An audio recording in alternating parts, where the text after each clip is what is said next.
অবশেষত ৰাণা গোস্বামীয়ে বিজেপিত যোগ দিলে। বিজেপিত যোগদান কাৰ্যসূচী অনুষ্ঠিত হল আৰু মুখ্যমন্ত্ৰী ডক্টৰ হিমন্ত বিশ্ব শৰ্মাৰ উপস্থিতিত বিজেপিত যোগদান কৰিলে ৰাণা গোস্বামী। আমি সেই দৃশ্য আপোনালোকক এই মুহূৰ্তত দেখুৱাইছো। ৰাণা গোস্বামীয়ে বিজেপিত যোগদান কৰাৰ লগে লগে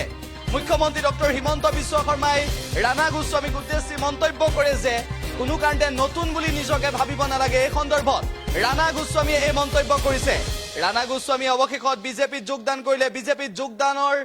কথা আছিল ৰাণা গোস্বামীৰ আৰু অৱশেষত মুখ্যমন্ত্ৰী ডক্টৰ হিমন্ত বিশ্ব শৰ্মাৰ ৰাজ্যিক বিজেপিৰ সভাপতি ভৱেশ কলিতাৰ উপস্থিতিত বাজপেয়ী ভৱনত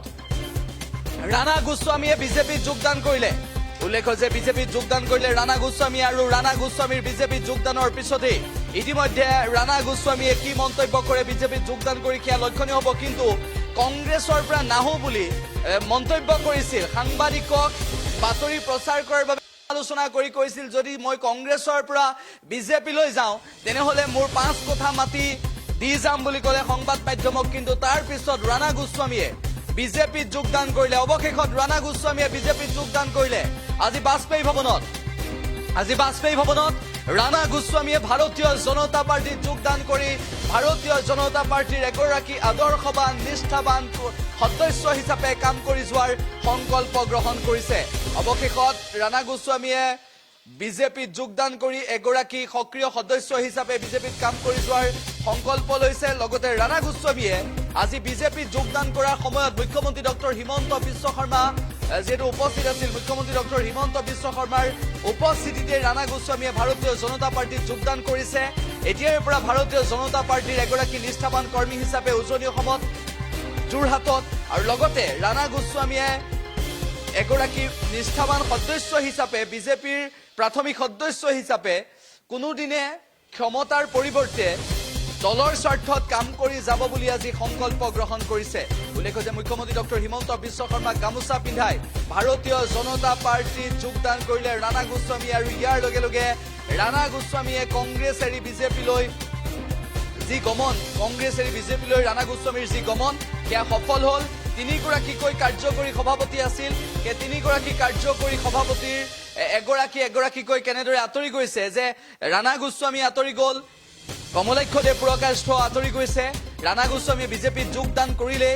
ৰাহুল গান্ধী আহোঁতে ভাৰত জোড়ো ন্যায় যাত্ৰাৰ সময়ত ৰাণা গোস্বামীক দেখিবলৈ পোৱা গৈছিল। তাৰ আগতেও ৰাণা গোস্বামীক দেখিবলৈ পোৱা গৈছিল যে ৰাণা গোস্বামীয়ে কেনেদৰে কংগ্ৰেছৰ একাংশ বিধায়কৰ ওপৰত প্ৰশ্ন আনিছিল আৰু বিজেপিত সেইসকল বিধায়কে যোগদান কৰিব বুলি ৰাণা গোস্বামী খৰ্গহস্ত হৈ পৰিছিল। কেনেদৰে ভূপেন কুমাৰ বৰাৰ ওপৰত ক্ষোভিত হৈ পৰিছিল বিভিন্ন সময়ত ৰাণা গোস্বামীয়ে সেয়াও দেখিবলৈ পালে। আৰু আজি ৰাণা গোস্বামীয়ে ভাৰতীয় জনতা পাৰ্টিৰ এগৰাকী নিষ্ঠাবান সদস্য হিচাপে এগৰাকী আদৰ্শবান সদস্য হিচাপে থাকিম বুলি পণ লৈ ভাৰতীয় জনতা পাৰ্টিত যোগদান কৰিলে। আৰু বাজপেয়ী ভৱনত এই যোগদান কাৰ্যসূচী অনুষ্ঠিত হ'ল। ৰাণা গোস্বামীৰ বিজেপিত যোগদানৰ লগে লগে ৰাণা গোস্বামীৰ ভাৰতীয় জনতা পাৰ্টিত যোগদানৰ লগে লগে মুখ্যমন্ত্ৰী ডক্টৰ হিমন্ত বিশ্ব শৰ্মাই সেই কাৰ্যসূচীত উপস্থিত আছিল। আৰু মুখ্যমন্ত্ৰীগৰাকীয়ে সেই কাৰ্যসূচীত কি ভাষণ প্ৰদান কৰিছিল সেয়াও আমি আপোনালোকক শুনোৱাম। কিন্তু ৰাণা গোস্বামীয়ে মুখ্যমন্ত্ৰী আৰু ৰাজ্যিক বিজেপিৰ সভাপতিক গামোচা পিন্ধাই কেনেদৰে বিজেপিৰ প্ৰতি আকৃষ্ট হোৱাৰ কথা বৰ্ণনা কৰিলে আমি সেয়াও আপোনালোকক জনাম। প্ৰথমতে মুখ্যমন্ত্ৰী ডক্টৰ হিমন্ত বিশ্ব শৰ্মাই ৰাণা গোস্বামীৰ যোগদানৰ পিছত কি মন্তব্য কৰিছে সেয়া আমি শুনাই ল'ব বিচাৰিছো। আজি আপোনালোকে যাব যে কোকৰাঝাৰতো মোৰ আপোনাৰ দেশেদি আজি সভা আৰম্ভ, বৰাক উপত্যকাত যাব। বৰাক উপত্যকা ডিচি অফিচৰ কাৰ্যালয় ৰাস্তাৰ মুখতে লাচিত বৰফুকনৰ প্ৰতিমূৰ্তি। এই পৰিৱেশবোৰ 2টা বছৰত হৈছে। কোনো ভাবিব নোৱাৰাকৈ চাওঁতে জনজাতীয় লোকসকল আমাৰ বহল সমাজত মিলিন হৈ গৈছে। অজনজাতীয় সকলে প্ৰথমবাৰৰ বাবে জনজাতীয় পৰম্পৰাবিলাক বুজি পাইছে। আমি কি ধৰণে আগবাঢ়ি যাব লাগিব। অৰ্থনৈতিক আজি এক বুনিয়াদ নিৰ্মাণ হৈছে, প্ৰশাসন নিকা হৈছে। আৰু আটাইতকৈ ডাঙৰ কথা, ভাৰতীয় জনতা পাৰ্টিৰ কোনো মন্ত্ৰী কোনো বিধায়কে জানি বুজি নীতি কৰাৰ সাহসেই কৰিব নোৱাৰে। ইমানটোলৈকে আমাৰ ভাৰতীয় জনতা পাৰ্টিত নিয়ম চলে যে কোনোবা এটা দিনা যদি কেবিনেট বৈঠকত কোনোবা এজন মন্ত্ৰীয়ে কেবিনেট নুশুনি মোবাইল চাই আছে, তাৰো ফোন মই পিছ মুহূৰ্তত পাওঁ, অমুকৰ কেবিনেট চলি থাকোতে অমুকে মোবাইলটো কিয় চাই আছিল তাৰ ৰিপৰ্টটো ল'ব লাগে। আৰু আমাৰ মন্ত্ৰীসকল তাৰ ভুক্তভোগী কোনোবাই ভাল কাপোৰ এসাঁজ পিন্ধিলে তাৰ পৰীক্ষা হয় যে সি কাপোৰ আগৰ পৰাই পিন্ধি আছিলে নে নতুনকৈ কাপোৰ পিন্ধিব শিকিছে অৰ্থাৎ স্কুটিনি বহুত বেছি আমি যাৰ দায়িত্বত নাই সি স্কুটিনিত থাকিব নালাগে কিন্তু যাক দলে দায়িত্ব দিয়ে যদি দলে কাবাক বিধায়ক পাতিছে দলে কাবাক পাতিছে দলে কাবাক চেয়াৰমেন পাতিছে তাৰ ওপৰত স্কুটিনিও হ'ব লাগিব যেতিয়া আমাৰ দলত বিতৰ্ক হৈছিল যে থাৰ্ড গ্ৰেড চাকৰি হ'ব লাগে কাৰ্যকৰ্তাসকলে চাকৰি পাব লাগে মোৰো সাহস নাছিল যে মই কেনেকে কাৰ্যকৰ্তাসকলক না কৰিম অমিত শ্বাহ ডাঙৰীয়াৰ মিটিং হ'ল বিধায়কসকল উপস্থিত আছিল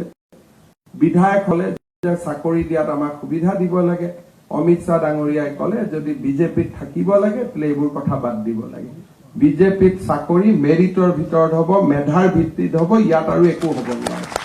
স্পষ্টতা আমাৰ নীতি আৰু আদৰ্শত কতো স্পষ্টতাৰ অভাৱ নাই আৰু সেই স্পষ্টতাৰ বাবে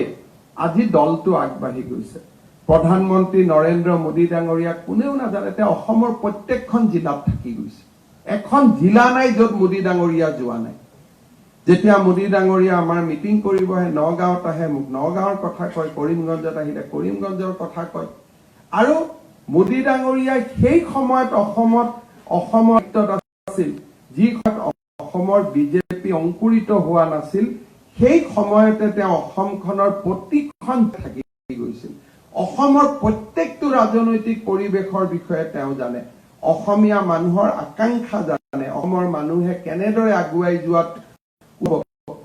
তাৰ বিষয়ে স্পষ্টতা জানে আমাৰ পাৰ্টিৰ এটাই লক্ষ্য যে আবেগ অসমখন জিকিব নোৱাৰো অসমে আগুৱাব নোৱাৰো আন্দোলনৰ পৰিৱেশে অসম আগুৱাব নোৱাৰে যি আপোনালোকে চিন্তা কৰক ২৭,০০০ টকাৰ ইণ্ডাষ্ট্ৰী আহিব 30,000 এমপ্লয়মেন্ট হ'ব অসমত কোনেও আন্দোলনো কৰা নাই কোনেও কৰা নাই বহুতে হয়তো সেমি কণ্ডাক্টৰ সেই বিষয়েও আমাৰ মানুহে নাজানে আৰু আমাৰ মানুহক যদি মুকে সেমি কণ্ডাক্টৰ বিষয়ে জানে মই জানো চিপছ এটা হয় আৰু চিপছটো নহলে গাড়ীখন নচলে এতিয়া অসমৰ পৰা উৎপন্ন হোৱা সেমি কণ্ডাক্টৰ আমেৰিকাত টেসলা গাড়ীত ব্যৱহাৰ হ'ব আপোনালোকে চিন্তা কৰক আৰু এইবিলাক গোটেই মোদী ডাঙৰীয়াৰ অৱদান আৰু তেনেকুৱা এখন নতুন অসমৰ আমি কল্পনা কৰো সেইখন নতুন অসমে আমি প্ৰতিটো পল প্ৰতিটো ক্ষণ প্ৰতিটো মুহূৰ্ত আমি সংগ্ৰাম কৰিছো আপোনালোকে দেখিলে দেখা পাব আমাৰ কেবিনেট মন্ত্ৰীসকল সপ্তাহত কেবিনেট কৰিব লাগে মাহত 2-3 বাৰ কৰি তেওঁলোকে জিলাত যাব লাগে আমাৰ দলৰ কাৰ্যকৰ্তাসকল বুথত যাব লাগে ইয়াত কৰ্মসূচী আৰু কাৰ্যসূচী কোনো অভাৱ নাই যিসকলে কাম কৰিব খোজে বহুত কাম পাব কিন্তু যিসকলে কংগ্ৰেছক বিজেপিত বিচাৰিব আমাৰ প্ৰথম বিজেপি চৰকাৰ হওঁতে বহুত বিজেপিৰ কাৰ্যকৰ্তাৰ মনতো আছিল যে কংগ্ৰেছৰ কালচাৰটো এতিয়া আমি ইয়াত পাই যাম গেট চলাব পাৰিম অমুক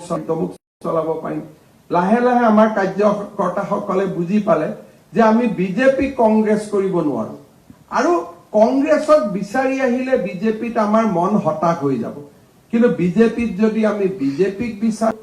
আৰু বিজেপিৰ আদৰ্শগত উত্থানৰ লগত আমি যদি নিজৰ পাৰ্সোনেল এসপাইৰেশনো ফুলফিল কৰিব খুজো আমাৰ বাবে কোনো অসুবিধা নাই কিন্তু জুনে ভাবে নহয় মই ব্যক্তিগত আকাংক্ষাটো মোৰ আগত ব্যক্তিগত আকাংক্ষা মানুহৰ থাকিব লাগে কিন্তু ব্যক্তিগত আকাংক্ষাই ৰাষ্ট্ৰক কেনেকে অৰিহণা যোগাব মই মুখ্যমন্ত্ৰী হম মোৰ এজেন্ডা কি আছে মই মুখ্যমন্ত্ৰী হোৱাৰ পিছত ৰাজ্যখন কেনেকে আগবাঢ়িব মুখ মন্ত্ৰী হ'ব লাগে মই মন্ত্ৰী হোৱাৰ পিছত মাকটো কেনেকে আগবাঢ়িব মই বিধায়ক হোৱাৰ পিছত মোৰ সমাজটো কেনেকে আগবাঢ়িব মোৰ হাতত যদি এজেন্ডা নাই মোৰ কথা বতৰাত যদি সেই এজেন্ডাটো ফুটি নুঠে তেনে ভাৰতীয় জনতা পাৰ্টিত আমি নিৰাশ হৈ যাম কিন্তু যিসকলৰ কথাই বতৰাই এজেন্ডা ফুটি উঠে তেওঁলোকে ইয়াতে গোটেই স্বৰ্গখন বিচাৰি পায় সৰু এটা মই উদাহৰণ দিছো কংগ্ৰেছত অহাৰ আগতে ৰূপজ্যোতি কুৰ্মীয়ে দূৰদৰ্শনত টেলিভিছনত দিয়া এডভাৰটাইজ বা বিজ্ঞাপন বা বতৰা আৰু আজি তেওঁ কোৱা কথা বতৰাৰ মাজত যিমান আকাশ পাতাল পাৰ্থক্য আমি দেখা পাওঁ সেইটোৱে আকাশ পাতালৰ পাৰ্থক্য কংগ্ৰেছ আৰু বিজেপিৰ মাজত সেই ধৰণে আমি আগুৱাই গৈছো মই আপোনালোকক আদৰণি জনাইছো আজিৰ পৰা দলে আপোনালোকক বিভিন্ন দায়িত্ব দিয়াৰ বাবে চেষ্টা কৰিব লোকসভা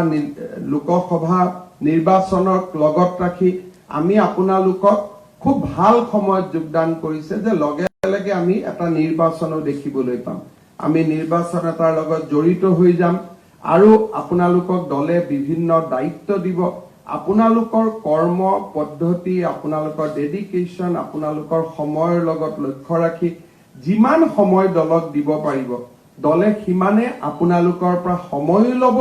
আপোনালোকক কামো দিব আপোনালোকৰ ব্যস্ততা আপোনালোকৰ ব্যক্তিগত জীৱন আপোনালোকৰ সময় আপোনালোকৰ কাম কৰাৰ ইচ্ছা এই গোটেইবিলাকক আগত লৈ আমি আপোনালোকক আগুৱাই যাম যিসকলে সামাজিক ক্ষেত্ৰত আমি সদায় আপোনালোকক লগ পায়ে আহিছো আমিও আপোনালোকৰ লাইফটো ইজি কৰি দিম যে নহয় আমি নতুনকৈ আহিছো কিন্তু ইয়াত আমি নতুন ফিল কৰিব নালাগে আমি এবাৰ আহাৰ পিছত ইয়াত নতুন পুৰণা দুই এজনে যদিও কয় প্ৰধানমন্ত্ৰী ডাঙৰীয়াই তাক বিশ্বাস নকৰে ৰাষ্ট্ৰীয় সভাপতিয়েও বিশ্বাস নকৰে আমি দলত অহাৰ পিছত আমাৰ নতুন পুৰণা ইয়াত একো নাই আমি সকলোৱে